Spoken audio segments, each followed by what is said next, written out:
Christophe Enzo. Bonjour Jean-Philippe.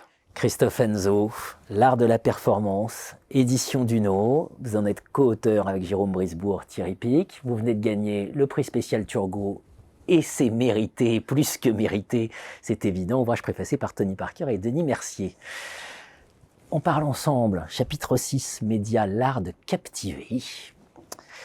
Et on va parler des enseignements à tirer du one-man show.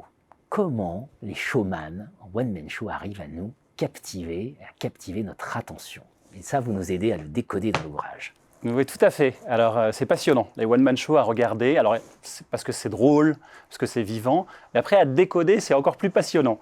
Il y a deux choses qui sont intéressantes. C'est ce qu'on appelle les macro-ruptures et ensuite les micro-ruptures. Donc, les macro-ruptures, en fait, c'est ce qui vous permet de structurer un one-man show. Globalement, ce que vous pouvez avoir en tête, c'est que quand vous prenez la parole, la capacité d'attention des gens, c'est 5 minutes. Donc, un one-man show, c'est construit sur une logique de toutes les 5 minutes, on va mettre une macro-rupture pour aider l'auditoire à recapter l'attention. C'est pour ça d'ailleurs qu'il y a des spectacles, les sketchs, ils durent en gros 5-6 minutes. Et toutes les 5-6 minutes, des fois ça peut être 10 minutes, mais globalement, on change toutes les 5 minutes. Alors, qu'est-ce qu'on a comme macro-rupture ? Déjà, de changer de sujet. Ou changer complètement de sujet, c'est une macro-rupture. On a une deuxième macro-rupture que utilise beaucoup Gad Elmaleh, par exemple, c'est de changer de support. Il chante, il fait de la batterie, il va faire un spectacle, il va faire un sketch qui est humoristique. Donc ces changements de support, on les retrouve tout à fait quand on prend la parole en entreprise. Je vais montrer une vidéo, je vais écrire quelque chose au paperboard, je vais passer une slide. Donc ça, ces changements de support, ils aident et ils facilitent la vie de l'auditoire. Ensuite, on a les détours.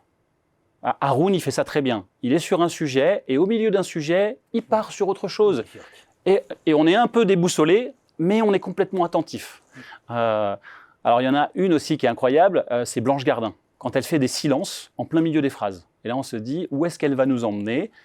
Elle recapte complètement notre attention. Et quand elle continue, on est pleinement attentif, donc pleinement à l'écoute.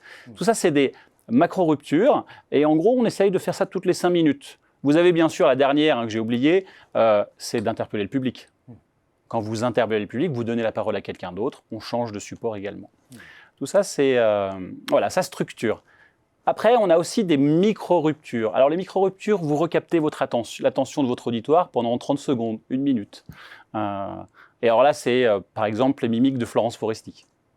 Ça, c'est voilà, c'est quelque chose d'exceptionnel.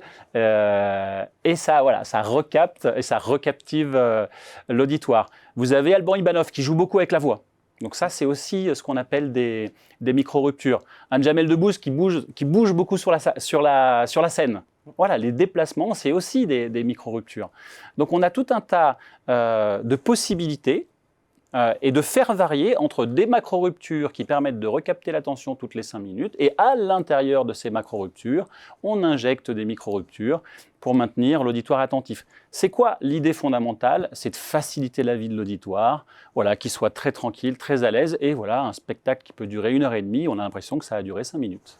Voilà. Maintenant, si vous n'arrivez pas à maximiser l'impact de votre prise de parole via notamment l'interaction avec l'auditoire, mais via ces macros et ces micro-ruptures, c'est que vous n'avez pas lu l'art de la performance et donc voilà, vous n'avez plus d'excuses. Voilà, c'est dans l'art de la performance et c'est le chapitre 6, l'art de captiver, et donc les enseignements des médias. Merci infiniment Christophe Enzo. Merci Jean-Philippe.